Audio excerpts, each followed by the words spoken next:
Hi, my name is Chisom. I'm a mental health nurse working in the UK, and this is my first YouTube video. If you come across my video, please do well to give me a like and a thumbs up. So what is this video going to be about? It's going to be about how to come to the UK and work as a nurse. If you want to work as a mental health nurse, if you want to work as a pediatric nurse, if you want to work as an adult nurse, you can just stay tuned and watch this video.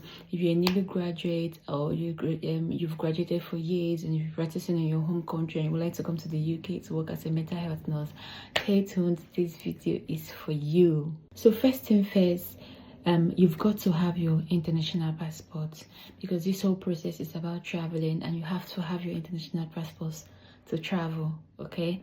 And then have some money in your bank account to be able to sort the things that is expected of you to pay during the whole process, okay? So the first thing to do is having your international passports, while the second one is to write your CBT. For me, I would always encourage people to write their CBT first, because for this whole process you've got 2 exams to write. The first one is your IELTS exam, that's the English testing exam, and the CBT exam, which is of 2 parts. Part 1 is the one you will write in your home country, and the part 2, which is the OSCE, is what you will write in the UK when you come to the UK, when you get your job, or if you try to sponsor yourself, as like you're doing a self-sponsorship when you're coming to the UK. So I always recommend that you write your CBT first, and this is because IELTS has 2 years limit, and then you write another one. So if during the whole process of evaluation and satisfying your certificate by the UK and you've already written your IELTS, it's going to be taking time off the years you have in your IELTS. I don't know if you understand, but that is it. So back to what I was saying before, you write your CBT first. CBT costs about £83, I think, and then you book your exams and you write it. And when you're done with that exams, you move towards writing your CBT, your IELTS, okay? And IELTS is of 4 parts, which is the reading, the writing, the listening, and the speaking. For reading, listening, and speaking, you're expected to have 7 or above, but for writing, you can have 6.5, okay? The IELTS that is required for you as a skilled worker, you're not coming to the UK to work, you will need to write IELTS academic to be able to process your visa process, okay? During the visa process of this whole JABA thing, okay? So before you start the whole process, I know I've said first and first, but before you start the whole process, you will need to do NMC UK registration. I'm going to drop the link so that you'll be able to click on it and do your NMC registration. That is the first thing you will do after you've gotten your international passport. You have to start your NMC registration. And the NMC registration, you have 3 specialties that you can pick to work under. You can work as an adult nurse, you can work as a mental health nurse, and you can work as a pediatric nurse. The opportunity for nurses to work as a mental health nurse in the UK, you don't necessarily need to own the certificate in your home country. The only thing you need is to have experience in your home country working in the mental health unit, okay? Then if you feel you want to come over to the UK and work as a mental health nurse, you don't need to possess a certificate. What you need to do is, whilst you're doing your registration, you put it as a mental health nurse. Write your CBT as a mental health nurse. You have to register as a mental health nurse and write your CBT as a mental health nurse. If you register as an adult nurse, you write your CBT as an adult nurse. If you register as a pediatric nurse, you write your CBT as a pediatric nurse. I don't know if it's the case for pediatric nursing. I don't know if you necessarily need to possess the certificate as a pediatric nurse before you can work as a pediatric nurse in the UK, but I'm quite sure that you don't necessarily need to possess the certificate as a mental health nurse before you work as a mental health nurse in the UK, okay? And then when you are done with all this registration, you are to pay a sum of £148 or I'm not quite sure, but you're supposed to pay some amount of money, 140 something pound. I'm going to put it on the description. When you get that money paid and you're done with your NMC registration, it takes roughly 1 day or 2 days to be able to for them to send you a reference number that you will use to do your NMC verification in your country. So the registration first, then you do your verification in your country. And depending on the nurse of boarding that guides your country, for Nigeria is NMC UKRN, that is National Military Council of Nigeria. That is the body that guides our country.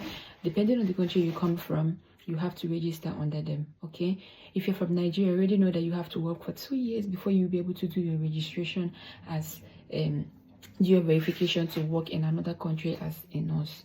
Okay, so when you are done with this bit of registration and verification, you NMC UK is going to take like 2 weeks or 3 to do evaluation of your documents and everything you've submitted to them.